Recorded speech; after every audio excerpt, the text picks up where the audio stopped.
മുന്നിൽ കണ്ടുകൊണ്ട് ഇവിടുത്തെ സ്ഥാനാർത്ഥി ഇനി മത്സരിക്കുന്നത് AK അഷ്റഫ് എന്ന് കൂടി തിരിച്ചറിഞ്ഞതുകൊണ്ട് ഇന്ന് ഇത്തരത്തിലുള്ള നാടകത്തിന് നേതൃത്വം വഹിക്കുന്നു.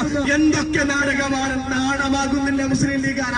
ഇതിനൊക്കെ കണ്ടുകൊണ്ട് ഇവർക്ക് സിന്ദാബാദ് എന്ന് വിളിക്കുവാൻ നിങ്ങൾക്ക് നാണമാകുന്നില്ല. ഇത്തരത്തില് നാടകം കളിക്കുന്നതിന് വേണ്ടിയിട്ടാണോ ഈ മഞ്ചേശ്വരക്കാരായ ഒരുത്തന് MLA ആയി നിങ്ങളെ നിയമസഭയിലേക്ക് അയച്ചത് എന്നാണ് എനിക്ക് ചോദിക്കുവാനുള്ളത്. വെടികൊള്ളുമെന്ന് പറഞ്ഞുപോയ MP ഇന്ന് കാണാനില്ല.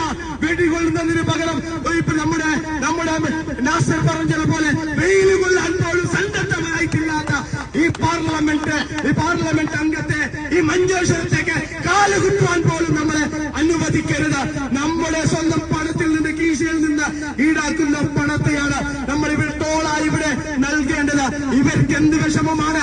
ഇവർക്ക് വോട്ട് ബാങ്കാണ് വേണ്ടത്. ഇവർക്ക് ഇനിയും ഇവിടെ MLA ആകണം. ഇനിയും ഇവരെ MP ആയിക്കൊണ്ട് ഈ മഞ്ചേശ്വരത്തിന്റെ ജനങ്ങളെ കബളിപ്പിച്ച് മുന്നോട്ട് പോകുന്നതിന് വേണ്ടി മാത്രമാണ് ഇവർ മുന്നോട്ട് വരുന്നത്.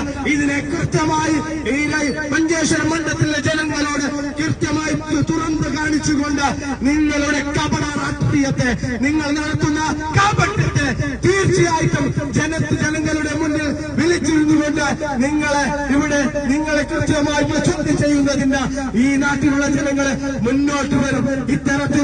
ഇത്തരത്തിലുള്ള കാപട്യവുമായി മുന്നോട്ട് വന്നുകൊണ്ട് ഇന്ന് എന്നെ ജയിപ്പിക്കണമെന്ന് ഇവിടെ MLA മുന്നോട്ട് വന്നാല്, അല്ലെങ്കിൽ BJP കാണിച്ചുകൊണ്ട് BJP വരുമെന്ന് പറഞ്ഞുകൊണ്ട് ഇനിയും നിങ്ങൾ ആ രീതിയിൽ ഇവിടെ പ്രചാരണം നടത്തി AK അഷ്റഫ് ജയിക്കണമെന്ന് മുന്നോട്ട് നിങ്ങൾ വന്നാല് കൃത്യമായിട്ടുള്ള മറുപടി നൽകുവാൻ മഞ്ചേശ്വരത്തിന്റെ ജനങ്ങൾ സന്നദ്ധമാണ് എന്നുകൂടി നിങ്ങൾ മനസ്സിലാക്കേണ്ടതുണ്ട്. എന്റെ ശബ്ദം ശ്രവിച്ചുകൊണ്ടിരിക്കുന്ന നല്ലവരായിട്ടുള്ള ജനാധിപത്യ മതേതര വിശ്വാസികളോട് എനിക്ക് അഭ്യർത്ഥിക്കുവാനുള്ളത്, നമ്മളിവിടെ ഈ AK അഷ്റഫ് എന്ന് പറയുന്ന നമ്മുടെ നാട്ടുകാരനായ ഒരു MLA എന്തിനാണ് ജയിപ്പിച്ചത്? അദ്ദേഹം ഒന്നാമതായി പറഞ്ഞത്, ഞാൻ ജയിച്ചു വന്നാൽ മാലിന്യ പ്രശ്നത്തിന് പരിഹാരമുണ്ടാക്കുമെന്ന് അദ്ദേഹം പറഞ്ഞു.